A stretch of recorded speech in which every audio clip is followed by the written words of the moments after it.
Hasil survei Badan Narkotika Nasional Provinsi Sumatera Selatan pada 2020 menunjukkan, Sumsel menempati peringkat kedua nasional sebagai provinsi dengan jumlah pengguna narkoba terbanyak. Sekitar 5% penduduknya tercatat sebagai pengguna aktif, dengan 60% diantaranya adalah laki-laki. Sebagian besar pengguna narkoba berada di usia produktif, yakni 25 hingga 45 tahun. Namun dalam beberapa tahun terakhir, tren penggunaan di kalangan remaja usia 15 hingga 25 tahun juga mengalami peningkatan. Untuk menekan angka tersebut, BNNP Sumsel mengajak pengguna aktif agar bersedia menjalani rehabilitasi. Mereka yang melapor diri tidak akan ditangkap dan identitasnya dijamin dirahasiakan.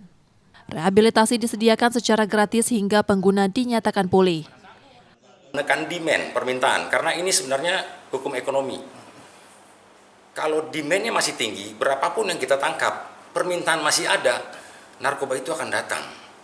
Nah, upaya strategi kita untuk menekan demand adalah yang sudah jadi pecandu, sebanyak mungkin mau untuk direhab.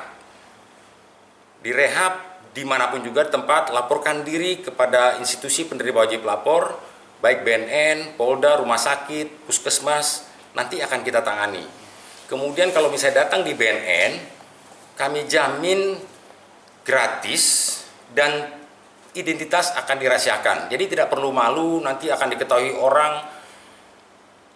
Kode etik standar kita, siapapun yang datang untuk rehab di BNN, identitasnya, tempat kerjanya kita rahasiakan. Kemudian gratis, tidak bayar. Kemudian tidak akan ditangkap. Selain program rehabilitasi, BNNP Sumsel juga membentuk pegiat anti narkoba di sekolah, universitas, dan instansi pemerintahan sebagai langkah preventif dalam menekan peredaran serta permintaan narkoba di wilayah Sumatera Selatan. Yudi Kiswanto, Kompas TV, Palembang, Sumatera Selatan.